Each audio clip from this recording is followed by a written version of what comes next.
Ja, hallo, herzlich willkommen bei crealiitv. Mein Name ist Ulrike Stern und ich habe heute einen sehr interessanten Gast, extra aus Südafrika eingeflogen, mit unglaublich großem Potenzial.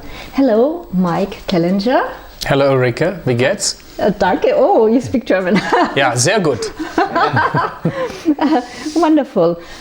Mike, you have so many potentials. When I did research for the interview, I've read that you are a musician. You brought out 13 albums in the past and labels. That's true.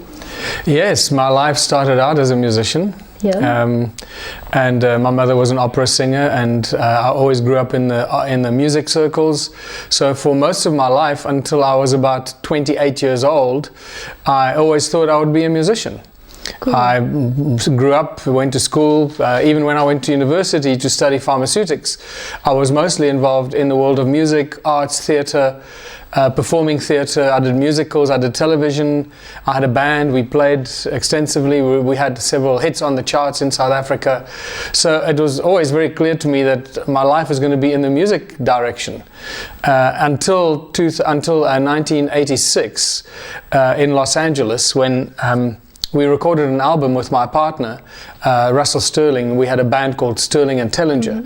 And the American record labels loved us. They thought we were going to be the next Simon and Garfunkel.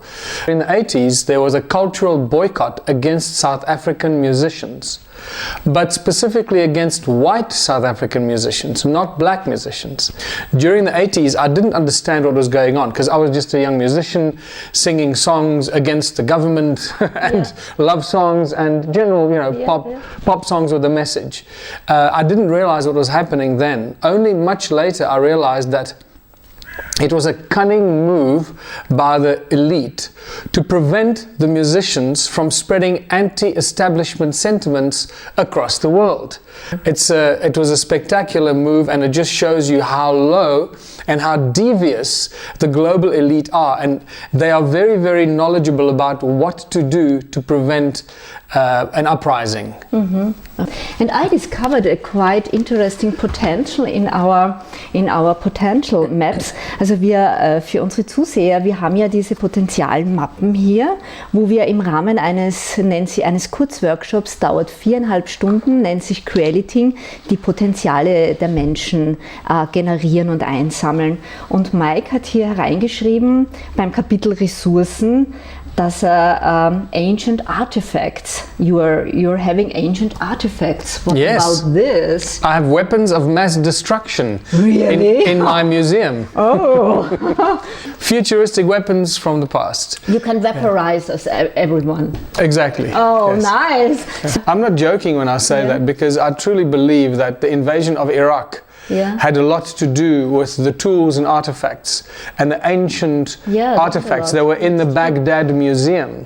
Because to those people that have done their research, they'll know that within 48 hours after the invasion or the first bombs fell on Baghdad, the Baghdad Museum was raided and everything was removed by the CIA. Big trucks pulled up and they removed everything from the vaults of the Baghdad Museum, because that's where the true ancient technology and weapons of mass destruction were most likely located.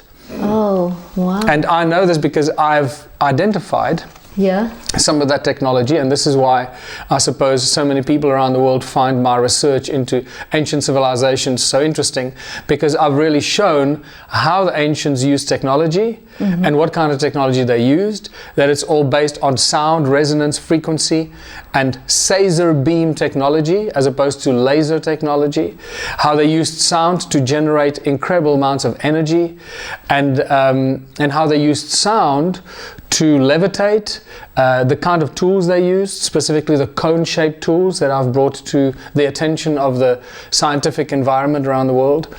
And the most exciting area of interest in my research is from the scientific fraternity, and especially the donut-shaped stones, the torus-shaped stones that are vortex field energy generators from ancient times, that several laboratories that are currently doing research on the stones in the United States. They're in 2 separate laboratories, have already captured the energy from these torus stones, these donut-shaped stones, and they've shown scientifically today that the stones generate scalar waves by absorbing the sound, the ambient noise around them, amplifying it and creating scalar wave technology.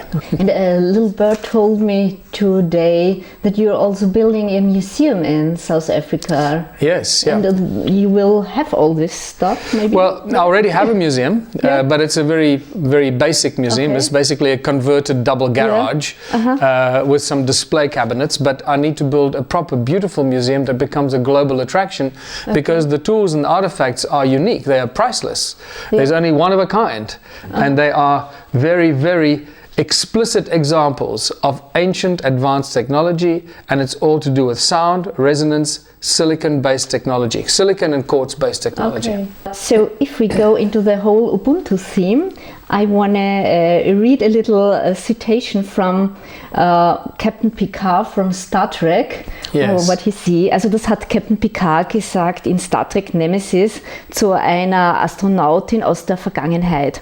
Und zwar hat er gesagt, sehen Sie, die Wirtschaft der Zukunft funktioniert ein bisschen anders. Im 24. Jahrhundert gibt es kein Geld. Der Erwerb von Reichtum ist nicht mehr die treibende Kraft in unserem Leben. Wir arbeiten, um uns selbst zu verbessern und den Rest der Menschheit. So in English, in the 21st century, money is not existing anymore. The accumulation of wealth is not the driving force in our lives anymore. We work to refine ourselves and the rest of humanity. And you are the founder of the Ubuntu movement and the Ubuntu party. Is that what Ubuntu goes for? Would you say that? Yeah, very much so. It's moving away from a society that's driven by money and greed. Yeah. Moving towards a society that's driven by the people of the community, their passions, their natural talents. Okay. So they've got the time and the opportunity to express their talents, their natural abilities, because that's ultimately what we are good at. The talents that we are born with. And as we go through life, we accumulate and we learn new talents, and we should be able to express those talents and those gifts. And I mean, the whole money theme, it's a really big one. And when I take your book, I studied your book, the Ubuntu book, das Ubuntu-Prinzip, ein revolutionärer Plan für gerechteren Wohlstand. You have in that this little passage, and I think it's very, very tough to digest. It's about, it's not the love to money that creates our conflict. It's the only presence of money that creates our misery. I mean, you have no compromises in that. No, because money is not part of humanity. Money is a synthetically created tool to enslave humanity. It's got nothing to do with human beings and what we need. We need food, water, love, shelter, healthcare, community, technology that we can develop. We need everything you can imagine, but the one thing we don't need is money. We can do all those things without money. Yeah. Remember, money does nothing. People do everything. Yeah, that's true. And if you put money on a table, it's going to stay there. Unless people get up and they do it, nothing's going to happen. Yeah. So just get rid of the money and let the people carry on doing what they want to do.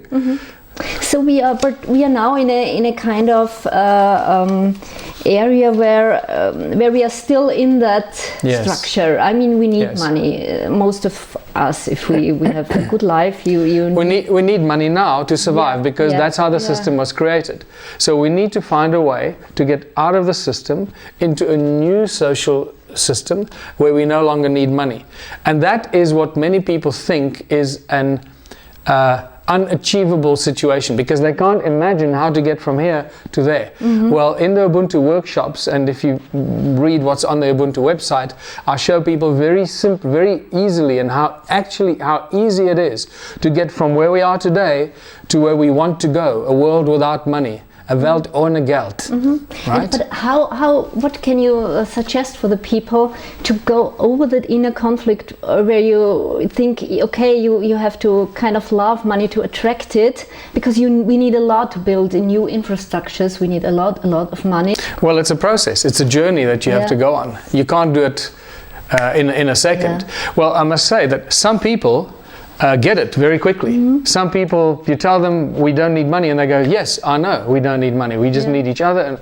other people go, yeah, we don't need money, but how are we going to get there? And then a few people, just a few, very small number of people, oh no, we need money. But those people are very, very, very small number. The people that are confused about how we get from here to there, this is why I do the Ubuntu workshops, to give people a deeper understanding. What I teach in the Ubuntu workshops is two very important principles. First of all, you need to realize that we need to get rid of money, but we can't do it immediately. First of all, we need to accumulate as much money as we can to create the systems in which we no longer need money. And this is the double-edged sword, because that's how the system was created, to destroy anything or anyone that opposes it. And how does the system destroy the people? Always with money, the lack of money.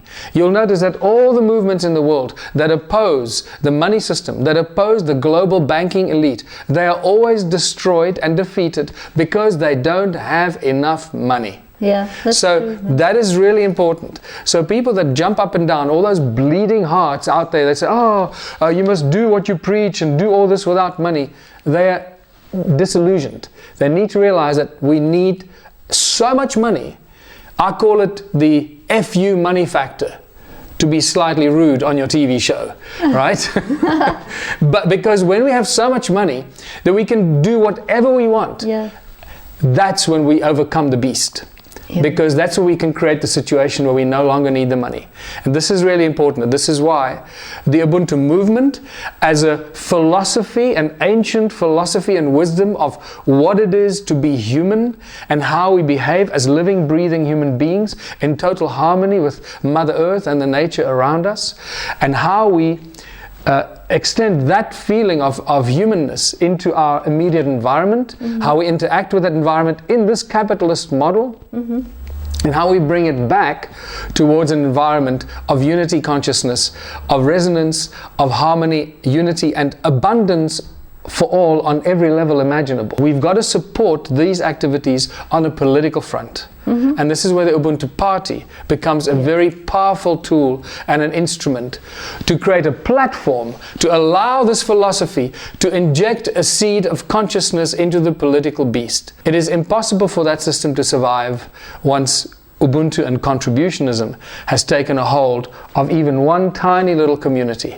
Because from that tiny little community that wins an Ubuntu majority on a political front, from that tiny little community will come unbridled and unimaginable creation from arts, technology, sciences, new materials, healthcare, healing of all disease, all from this one tiny little community, which then explodes into all its neighboring communities, and they can no longer operate on a capitalist system. And this is why I call it not just the domino effect, I actually call it a quantum expansion effect, because the moment it happens in one small town in South Africa or Oostenrijk or Australia or Sweden or United States, it doesn't matter. One tiny little town in which we win a political victory as the Ubuntu Party becomes the model for the entire world. And because we connect it through the internet, this message will spread like the fastest fire this planet has ever seen. Great. You answered my next few questions. I'm so sorry. Already. That's fine. It's fine. You're wonderful. That's also the reason why we founded the Creality platform, where we are gathering in our Crealitings the potentials and show people, make them aware of that they are the value. They all have already everything. They don't need it in the outside. They have it, and they can just go for the goals. You know, from what I've seen from Creality, I think it's a fantastic initiative, and I think it's really important for people to support what you're doing. And this is what I must make very clear to people that watch this show, is that the Ubuntu movement supports all movements like Creality, like the Venus Project, like Zeitgeist and Thrive Project. We support everyone, but that doesn't mean we want to unite with them and all work together. That defeats the purpose, because that puts us all in one big pot and we become a much easier target in one pot. It's a lot better for each of these movements to carry on doing what they're doing. All these movements must carry on doing what they're doing, because each movement is performing a very important and specific function to the people that resonate with what it is they're doing. Oh, sounds wonderful. So, thank you very much for being here and giving us a little glimpse of what you're doing. And I want to end with Mr. Spock. I think he's doing like this. I'm glad you can do that, because I've always struggled to that. Live long and in peace. Live long and prosper. Live long and prosper, yeah. Yes, Cool. exactly. Yeah, Prosperity and abundance for all. Super. Ja, vielen Dank. Das war's auch schon und ich freue mich auf das nächste Mal. Ciao.